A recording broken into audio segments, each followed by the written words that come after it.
Look at your.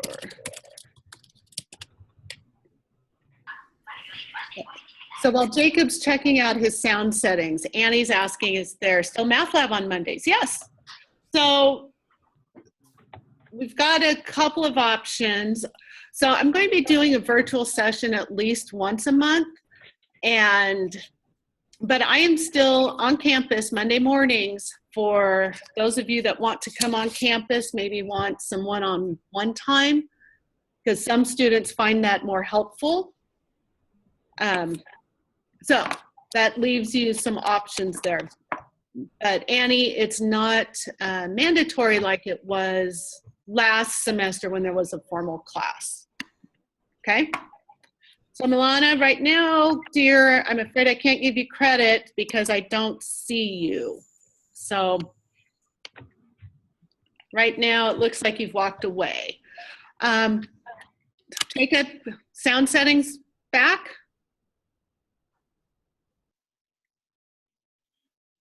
That looks like a no. Okay. All right, so I am going to share a screen. Now, does everybody have some paper? Oh, get some paper, David.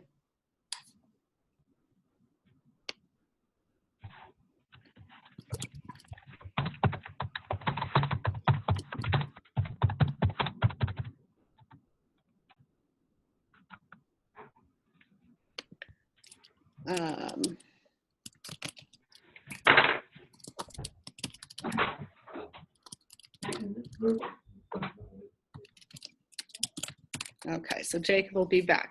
All right, so I'm going to share my screen. Yeah, I don't want you guys to see any of that. Hold on. Okay.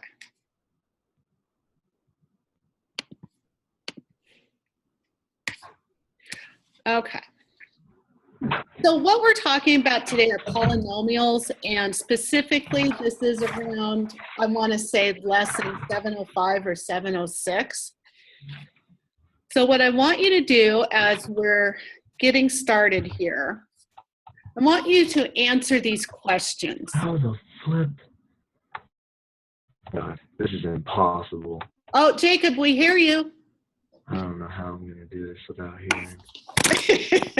So, first of all, look at this polynomial and please classify it based on the number of terms that it has. And then I would like you to simplify each of these expressions. So if you would take a moment to do that, and if you need some help, it's okay to chat and ask each other, okay?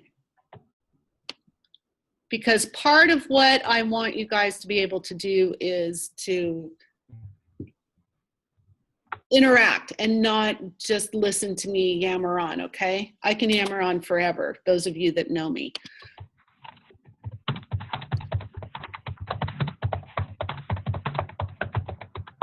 So Jacob, we can hear you.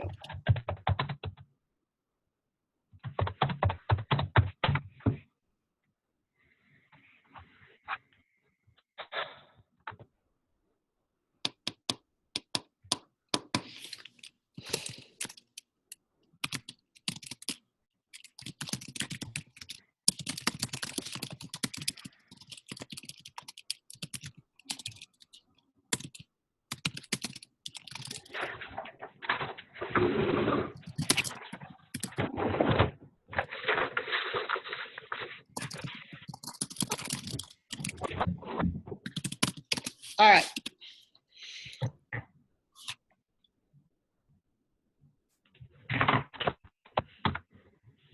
So give me a thumbs up if you've answered the questions. Yes, no? Okay.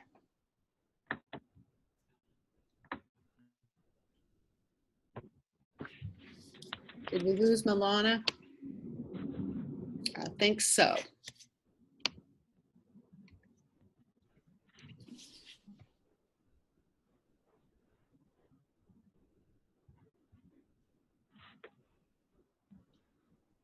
So when you guys are done, go ahead and give me a thumbs up so I know that you're good. You need more time? Anyone?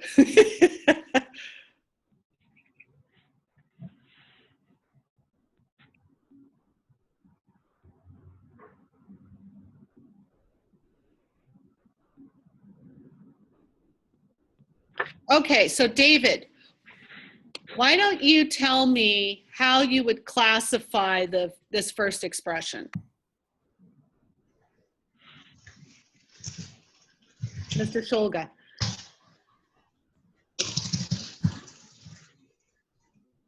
Okay, so I pretty much knew how to do all of them except for that first one.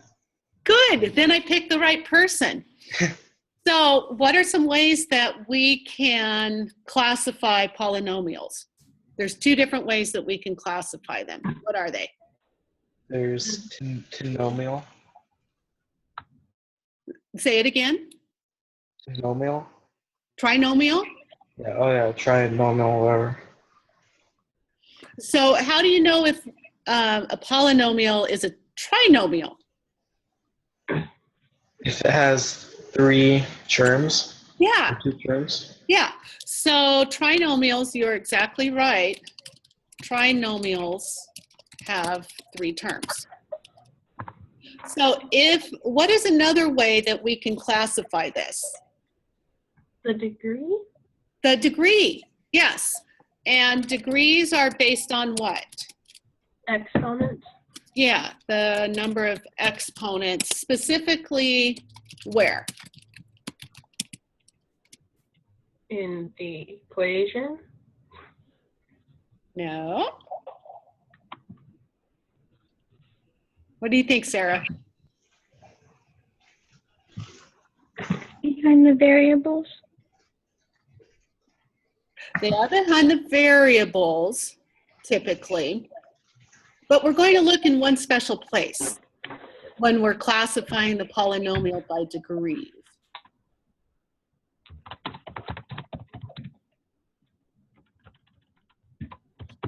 So we're going to look in the first term.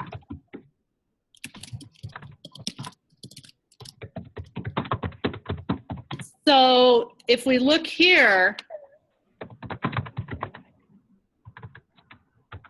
well, this isn't exactly in standard form. So if we look at this first term, how many degrees are there in 4a squared?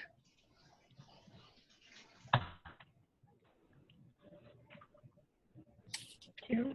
2, yeah. Now, if we put this in standard form, what is standard form? Where the exponents go from least to greatest? Or greatest to least? I think it's greatest to least. It's greatest to least. Okay, yeah. So in this one, what would be standard form? If we were to arrange this in standard form.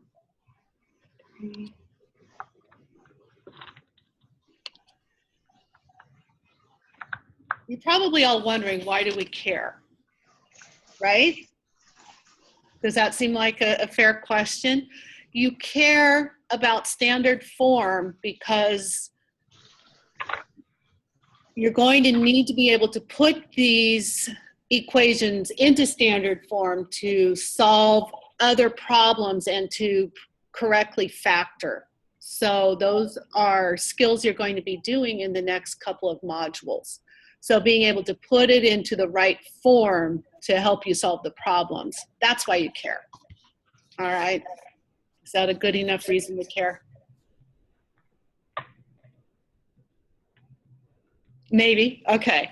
All right. So standard form. So we're looking for the highest number of exponents with our variables. And we've got 2 that are tied, actually. This is kind of a weird problem. So we've got, actually, let me just take these guys. paste. It's not pasting. There we go. Plus 4a squared. So we consider each, I don't want to go too far down this rabbit hole, but we have 3 exponents in the first term, and we have 3 exponents in the second term. So if we were describing this polynomial by its degrees, this is a 3rd degree trinomial. 3rd degree trinomial. Alrighty? Okay. So, oops, so sorry. Okay. So very quickly, how do we simplify the expression negative 2x plus 4 minus x minus 5? So I'm going to ask Jacob to solve this. Jacob, how did you solve? Oh no, now he's leaving. Uh-oh. Okay. Sarah, how would you solve number 2? Put a 1 in front of each of the parentheses and then distribute. Okay. So, Combine like terms. okay. So, after you do that, tell me what to type here. Put a 1 in front of the first parentheses. Okay. And then put a 1 in front of the other parentheses. Okay. And then do 1 times negative 2x plus 4. Mm-hmm. And then negative x plus 5. Negative x plus 5. Now, why did you turn the 5 into a positive? Because it was negative 1 times negative 5. Good. That would make it positive. So when the signs are the same, they become positive.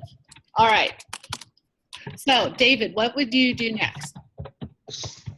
Next, you would combine like terms. Okay. So you would add negative 2x and negative x, and you would add 5 and 4.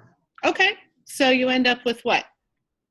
You end up with negative 3x plus 9. Plus 9. Excellent. All right. So Jacob has a question. And I would love for someone else to tell. So he's asking, what do you do when there's not a number outside of the parentheses? So can someone type a response for him?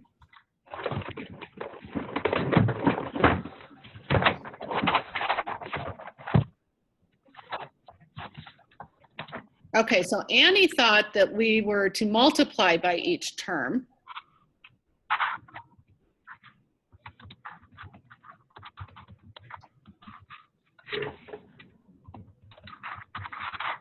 And now I'm having a moment.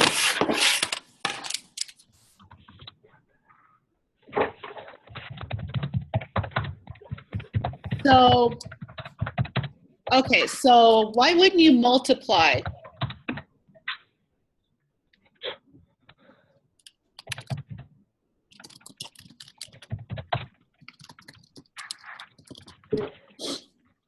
So here's the original problem. I'm going to get rid of the 1.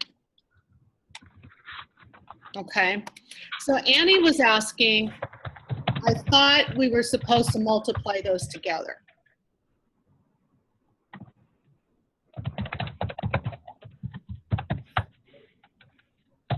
So why would we or wouldn't we multiply those together? Sarah or David?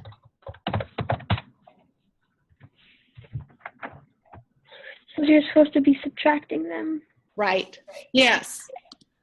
So that is. Alrighty, so the reason why we don't multiply them together, and is because the operation that we're being asked to do is to subtract. if we were multiplying them, what would happen is they'd be written like that. Make sense? Okay, good question. Okay. All right, so, and you know, if you guys need me to make the fonts bigger or clearer, please let me know. All righty. So the next one, simplify the expression y to the 8th power divided by y to the 6th. I love these. I know, you guys think I'm crazy when I have fun with math.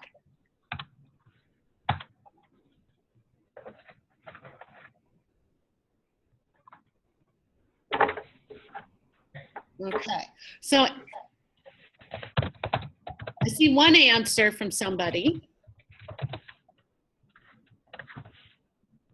What do you think, Mr. David? I think y to the 2nd power. Sarah, what do you think? Y to the 2nd power. Okay. For number 2. Jake, yes. All right, so it is y to the 2nd power because you're going to take y and you type. Okay, awesome. Jacob's tracking. All right, so when you are dealing with exponents that are on top of each other, you always want to move it to the biggest number so that it's positive. And whenever you move an exponent up to the top, then it does become negative. So this is equal to y 8 minus 6, which is equal to y. I'm doing some of that for the benefit of Jake. Okay, so nice job. Okay. Okay, so here's our objective for this lesson. So after we're done, I want you to be able to, one, understand completely how to use the distributive property when finding the product of two polynomials, and to also understand how polynomials are closed under multiplication. So we won't spend a lot of time on that, but just a hair. All righty.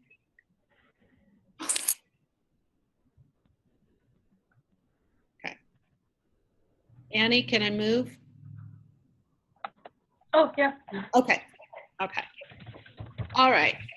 So here we have a monomial, or one term, that is multiplied by a polynomial.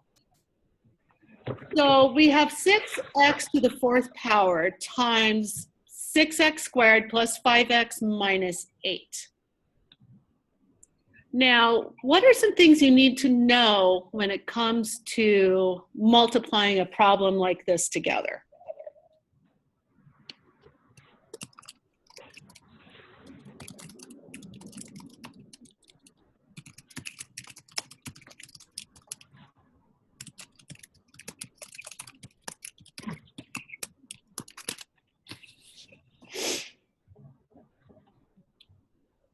What are some things what knowledge do you need?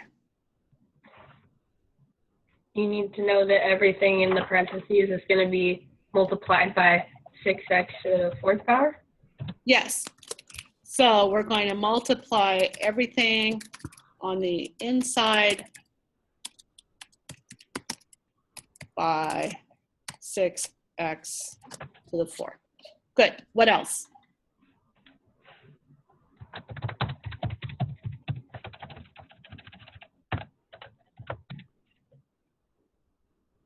What else do you need to know?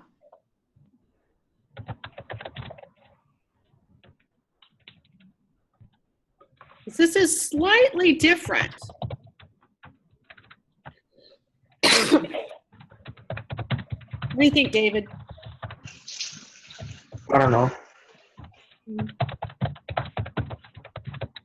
How do you treat the exponents? Let me ask you guys that. How do you treat the exponents? You add them. Okay, so you need to know how to add exponents. What else do you need to know? Even if it seems obvious.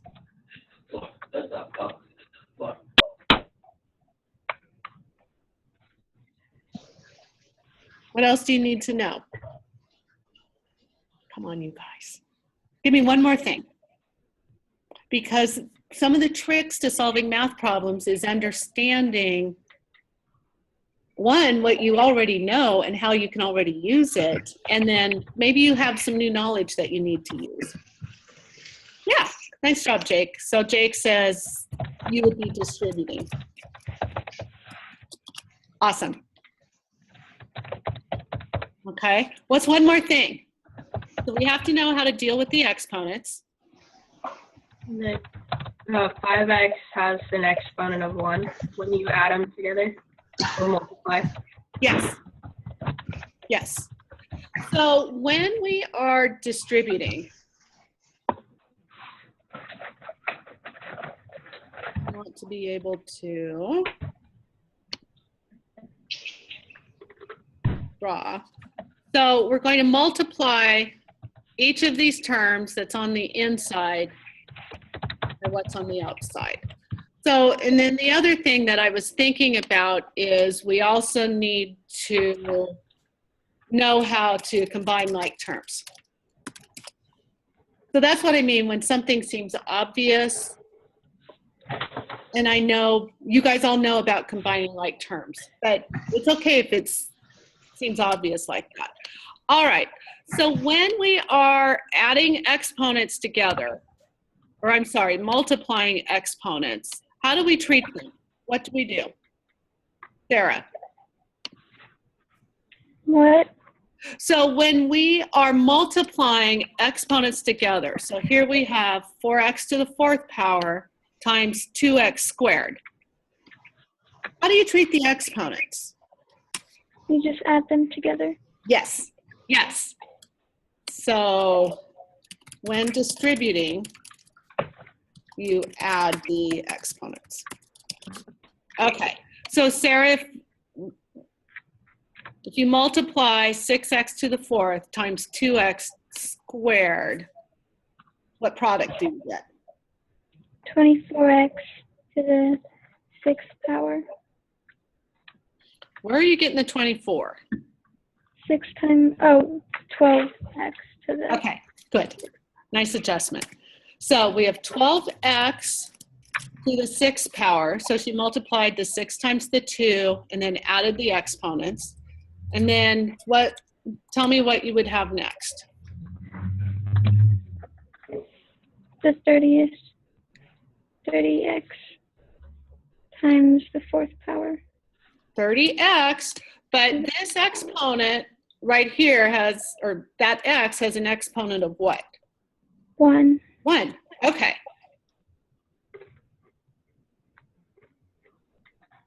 Be 30x to the 4th power. That's 5th power. To the 5th power. It's 4 plus 1. Good. Nice adjustment. And then we have minus 48x to the 4th. Can we make this any smaller, David? Yes, you could add all of the terms. So doing 12x to the 6th power plus 30x to the 5th power. So let me ask you, are they like terms when the exponent's different? Yes. Anyone else want to chime in? No. No, you don't want to chime in, or No, they're not the same. why not? Because they have different exponents. So they're not the same number. Yeah. Yeah.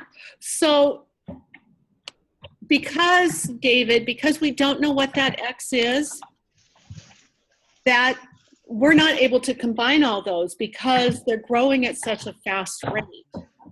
If we had something like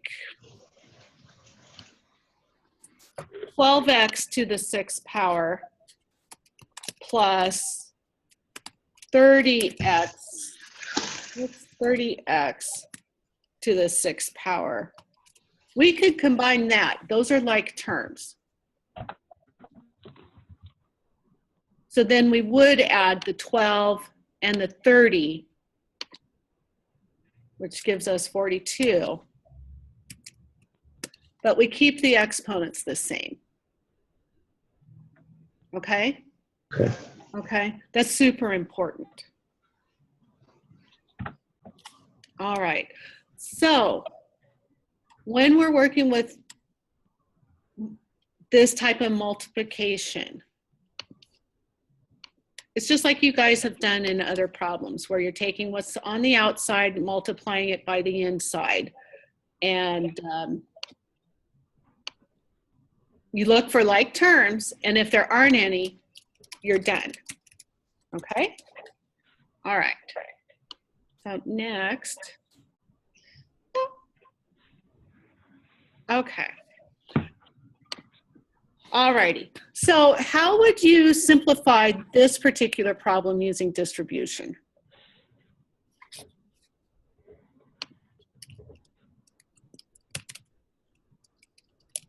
Put a 1 in front of the parentheses. You can. How does that help you? Or you can just multiply them.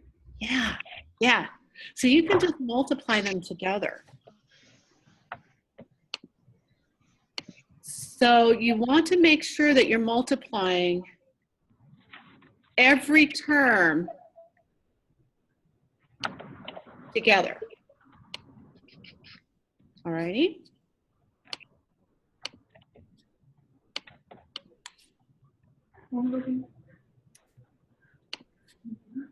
Okay. So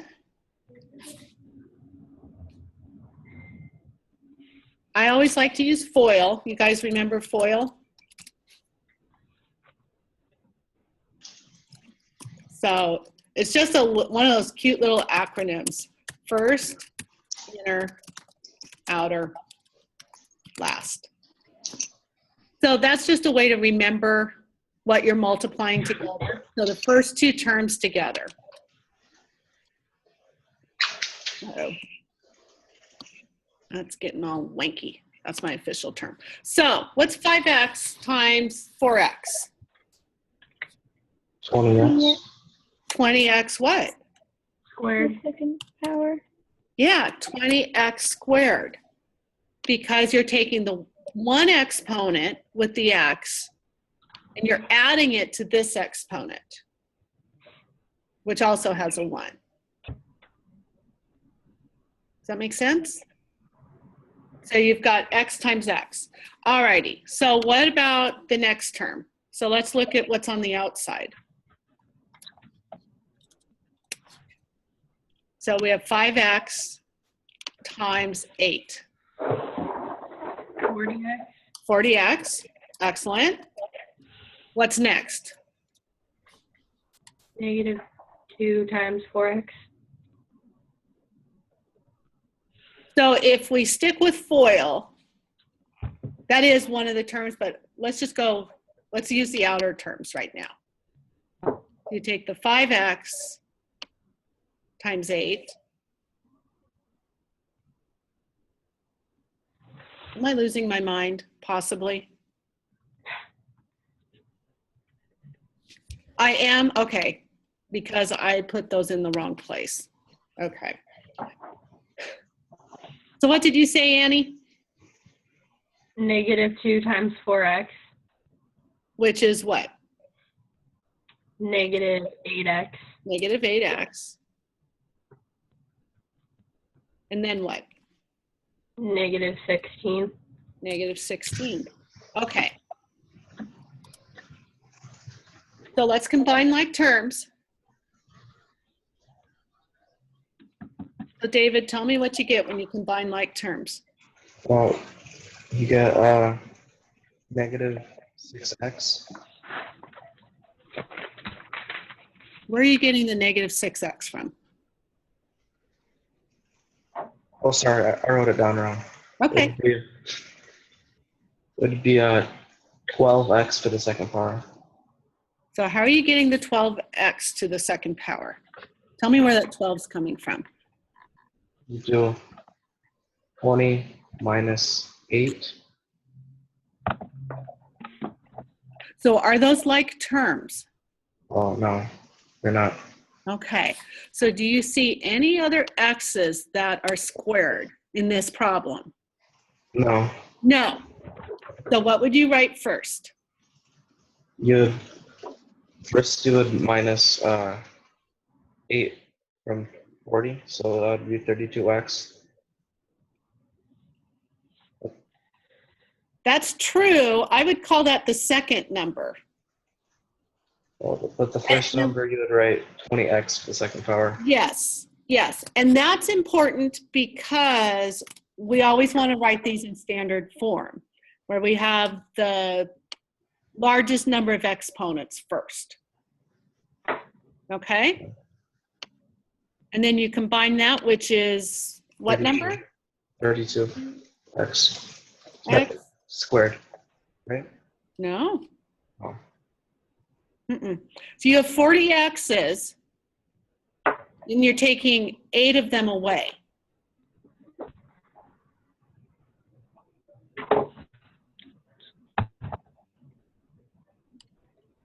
Which gives you 32 x's. We still don't know what x is, but we can add and subtract like terms all day long. Okay. Okay? And then minus the 16. All right. Okay. Now, we have something called the box method, and I think that's a pretty cool method. I want to try to scoop this up. Commercial session, get out of here. Let me see if I can grab it, pull it up.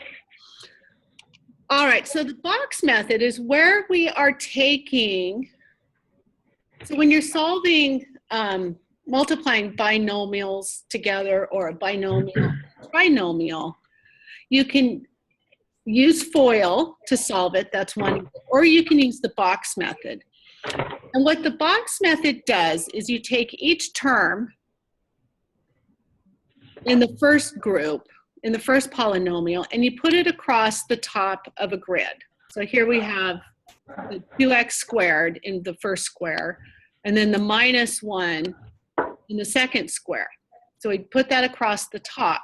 And then on the side, I have 3x right here, so I put that in this first square, and then the 4 underneath. And then what we do, and I think this is pretty sweet, it's a nice organizational tool. We multiply these together.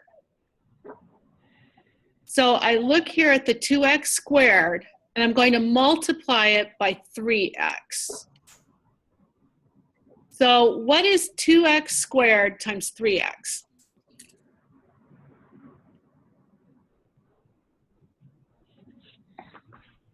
6x cubed. 6x cubed. Excellent. So we have 6x cubed. Give me a thumbs up if you understand how we came up with that number. I see one thumbs up, and Jacob's taking notes. All right. So Annie, how about if you fill in the blank here for this next spot? So we have 3x.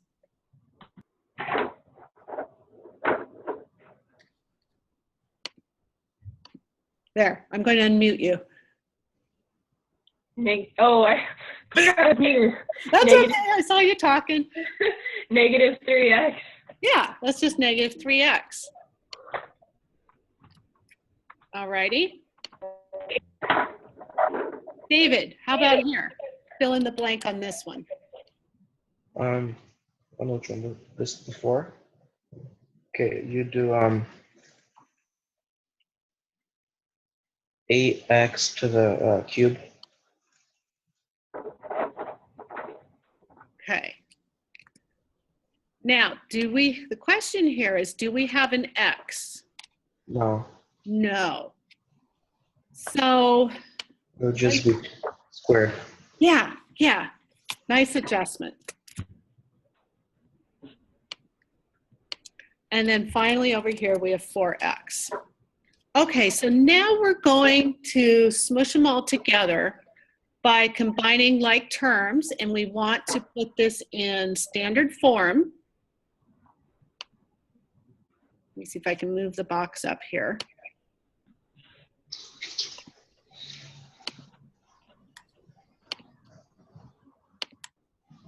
All right.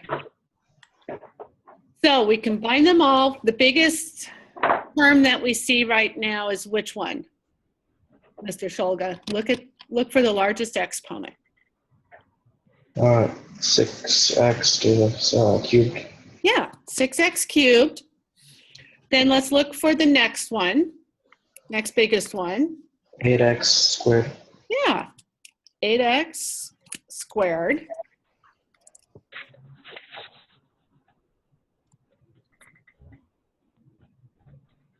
$3x. Minus 3x, good, and minus 4. So notice that all of the exponents have been put in place in order. So we have x to the third power first, x squared next, x to the first power, and then our constant. So that is standard form. So always make sure that you're putting your answers into standard form. All righty? Questions about how we use the box method here? No? Okay, moving on.